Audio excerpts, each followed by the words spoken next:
Apa? Siapa? Izen. Izen. Terus. Kamu kasih masukan, kritik dan saran. Mungkin ada imajinasinya, kamu tuh berkendara mau nyalip motor. Ini di depan kamu. Jadi bapak-bapak. Ya, assalamualaikum warahmatullahi wabarakatuh. Waalaikumsalam warahmatullahi wabarakatuh. Ya, saya akan menjelaskan 5 penyebab perilaku kecelakaan. Saya akan beri nomor 2, gagal menjaga jarak aman. Apa sih penyebab kalau kita tidak menjaga jarak? Gestur tangan menjaga jarak. Kamu enak ya.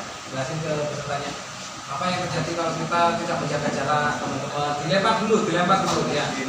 Ya, saya akan mengasih pertanyaan ke teman-teman dulu ya. Ya, silakan. Tanya aja. Pertanyaannya apa yang terjadi kalau kita tidak menjaga jarak aman? Apa yang terjadi? Tanya aja. Teman-teman. Teman-teman, apa sih penyebab kalau kita tidak menjaga jarak? Apa? Baru ada feedback tuh enak tuh. Kecelakaan beruntun. Apa tadi mas? Orang mendadak. Terus apa lagi? Rekor. Kira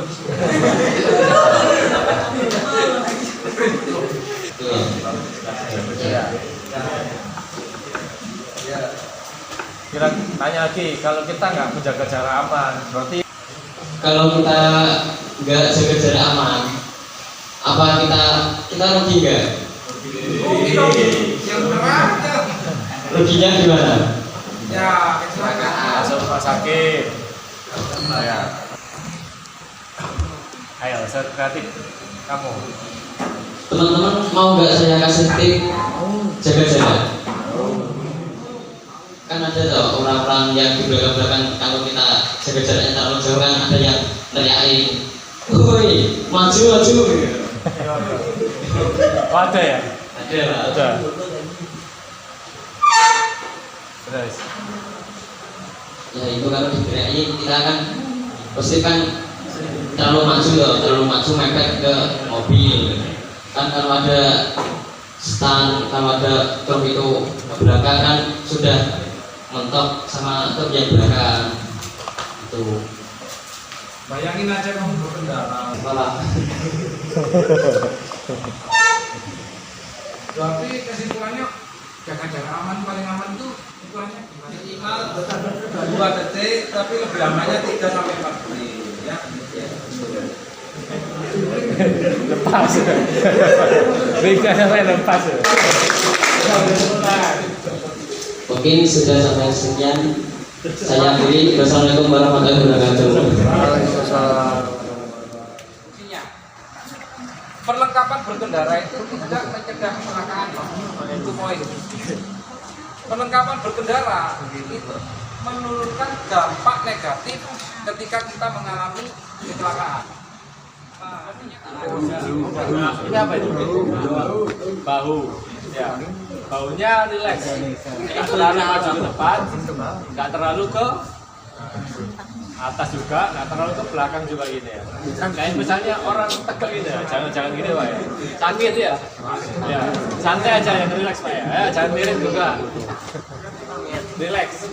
Kemudian yang ketiga, setelah bahu apa? Ini yang sering beda apa? Siku.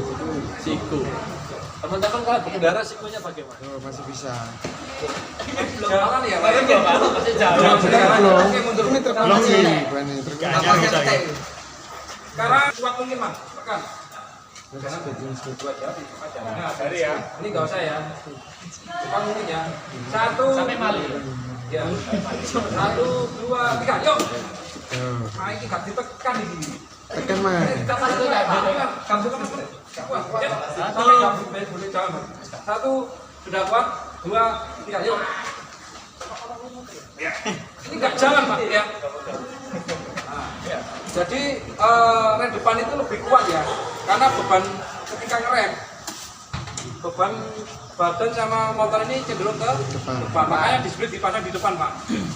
Kalau memang rem kuat belakang ya dipasang di belakang aja display-nya. Tromolnya pindah depan. Gimana? Terima kasih. Terima kasih. Ini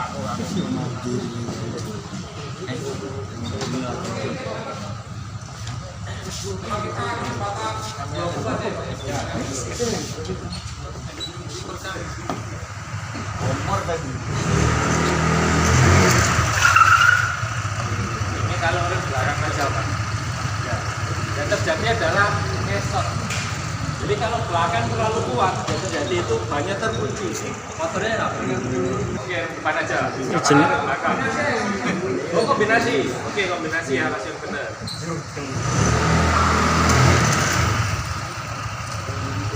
Motornya lebih pendek dan nggak locking, banyak nggak terkunci.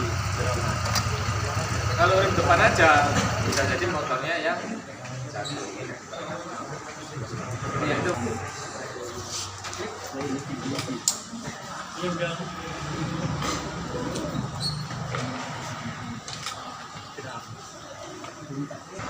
Nah, Pak ya, kelihatan lah ya. Kacanya ditutup, helm. Karena kalau gini lepas ya, Pak. Nah, Rem dada, rem dada kayak gitu coba, rem dada.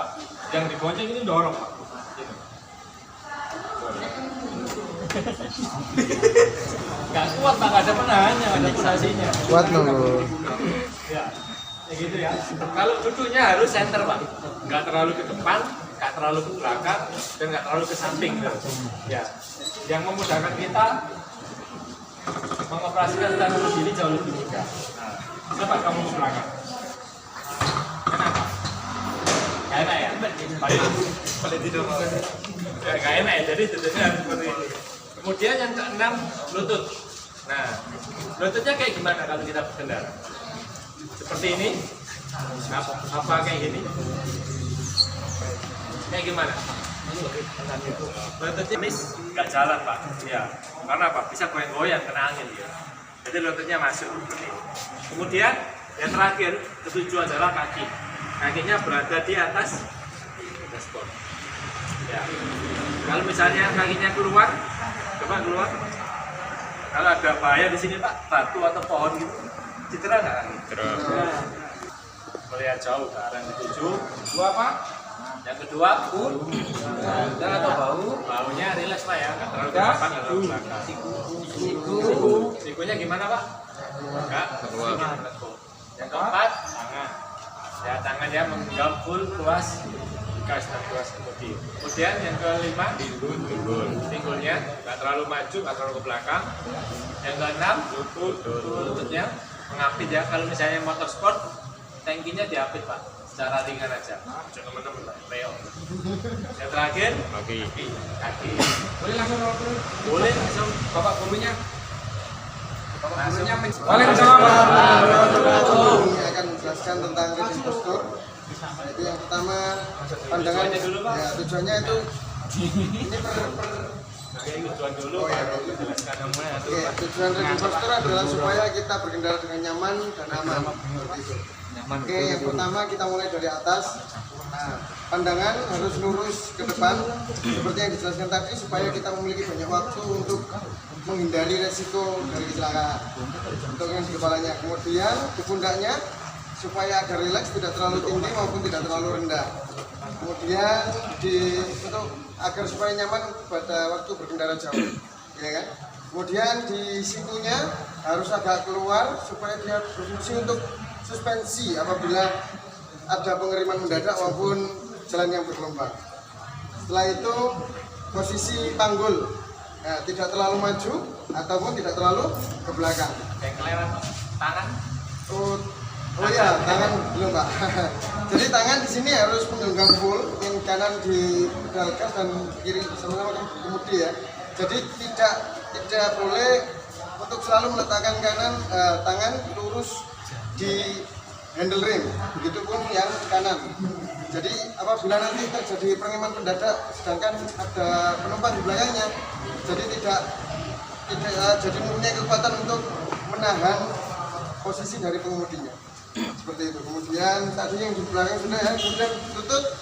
Nah, lutut tidak boleh terlalu ke luar maupun tidak boleh terlalu ke dalam, sehingga apabila nanti terlalu keluar bisa mengganggu aerodinamis.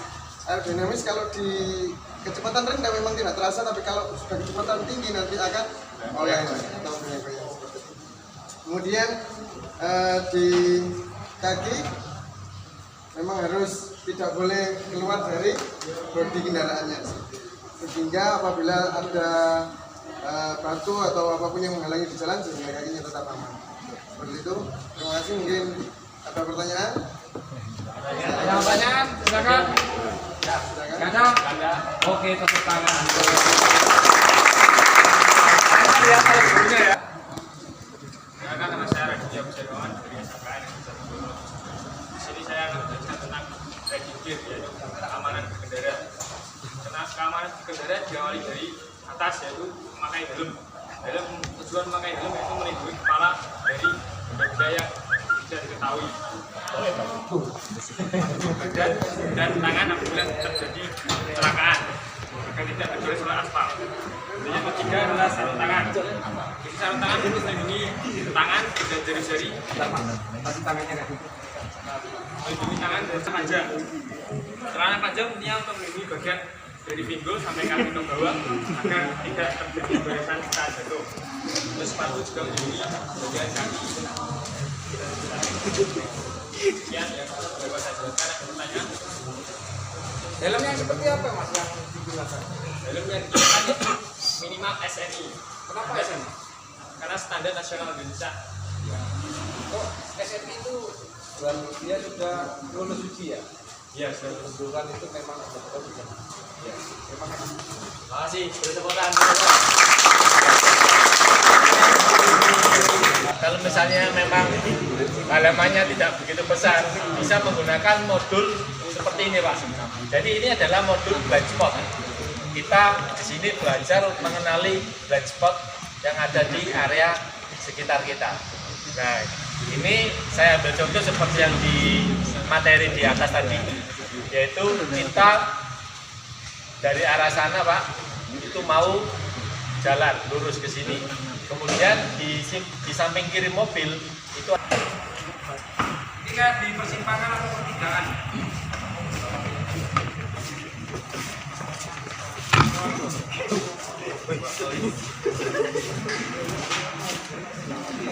ada beberapa sudut pandang pengendara ya. Ada pengendara sepeda motor, ada pengemudi, ada pengendara sepeda motor dari sebelah sana.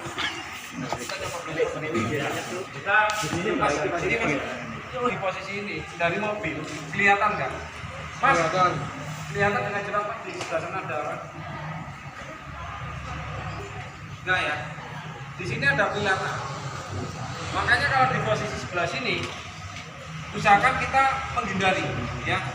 Jangan berhenti di sebelah sini kalau ada mobil mau belok. Karena di pilar A ini kita coba, bener nggak kelihatan ya Mas? Padahal orang segede ini loh nggak kelihatan. Terus ada juga di pilar B di sebelah sini ya. Bahkan dari sini aja nggak kelihatan nih Pak. Ya, nggak kelihatan ya. Kalau ada posisi di sini, jadi hindari area-area ini ya. Kalau mau belok ke kiri atau ke kanan, hindari pandangan dari pilar ini. Ya, itu pertama. Terima kasih Mas. Dua dijerongin nak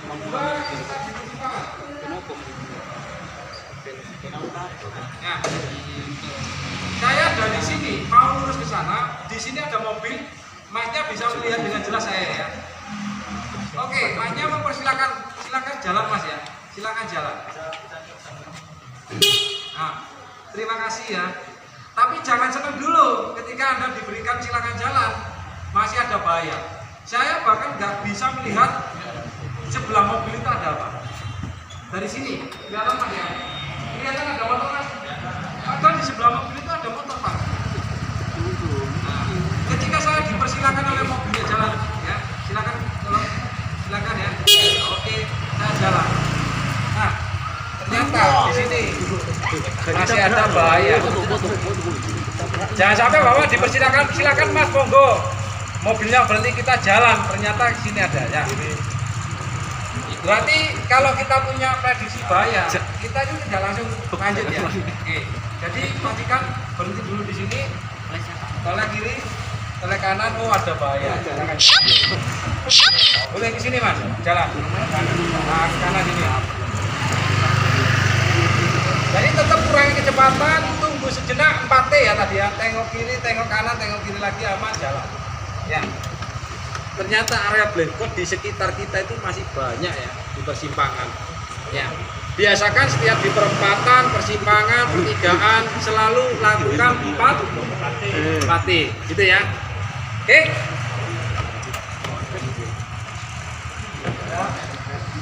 Kamu di mobil, di sampingnya ada sepeda motor, nggak kelihatan, nggak kelihatan.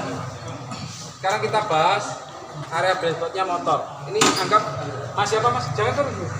Masnya mau pindah lajur ke kiri maupun ke kanan karena di depan ada kendaraan ya. Oke, spionnya di kelihatan apanya? Badannya dikit ya. Tapi kalau saya geser sedikit ke sini nggak kelihatan. Makanya kalau pindah lajur, selain menyalakan sen, cek spion juga menambahkan apa? Konfirmasi. Di sini juga sama, ya. Saya berkendara di belakang. Kelihatan mas? Kelihatan pak. Tapi saya sedikit aja ke sini. Masih kelihatan? Ya kelihatan. Ya kelihatan pak. Ini area blind spotnya. Mbak-mbaknya, mas-masnya, kalau berpindah lajur, juga tambahkan cek spion, pastikan aman di belakang, juga menambahkan oleh ke samping untuk memastikan aman. Kalau pakai tanda tangan, Pak. Tanda tangan. Piawi. Ya, kalau kita pakai tanda tangan gini gimana, Pak? Tanda tangan. Jakun ini sebagai pohon atau tiang listriknya nggak bergerak ya, teman-teman ya. Teman-teman, ketika panik ini berjalan, dari situ sudah kita mulai dari 1001, 1002, 1003, berarti kita aman. Tapi coba balik berjalan seperti tadi, saya agak cepat Pak. Lepas lah. Jaketnya aja bawa pulang ya. 1, 1002, 1003, cepat Pak. Sama-sama cepat kan? Boleh pakai satu pun aja Pak. Sebagai objek yang tidak bergerak. Jadi ketika kendaraan di depan sudah melewati objek tidak bergerak, kita sudah mulai menghitung 1001, 1002, 1003. Kalau 1003 saya sudah melewati ini, jaraknya berarti 3 detik. Itu bisa berubah-ubah tergantung kecepatan. Tapi biasanya Pak, kalau misalnya di jalan tol itu ya, Mas saya sudah jaga jalan 3 detik, ternyata ada mobil masuk di tengah-tengah. Apa yang kita lakukan? Emosi, ngitung lagi, oh di depan ada kendaraan baru lagi, ya wis coba dihitung 3 detik baru terus disamakan terus Pak ya. Saya ucapkan terima kasih khususnya kepada teman-teman semuanya yang sudah jauh-jauh datang di Lamongan. Harapannya sih nanti ketika kita pulang dari sini ada sesuatu yang bisa kita berikan ya kepada sekolah kita. Ya, tetap nanti ya sebulan 1 atau 2 kali Pak ya kita mencoba untuk melakukan sosialisasi. Kalau nggak pede silakan panggil Mas Hilmi, nanti datang ke sini. Gitu Pak ya. Di grup nanti bisa Pak izin bisa ditemani, monggo ya. Misalnya kurang percaya diri. Pihak sekolah SMK Muhammadiyah Lamongan sudah memfasilitasi Pak ya. Terima kasih. Mohon maaf kalau merepotkan Pak. Ya, sekali-sekali Pak ya. Baik, pesan saya tetap cari aman saat ketika pulang ke area masing-masing. Utamakan keselamatan bukan kecepatan. Selamat siang, salam satu hati. Assalamualaikum warahmatullahi wabarakatuh. Waalaikumsalam warahmatullahi wabarakatuh.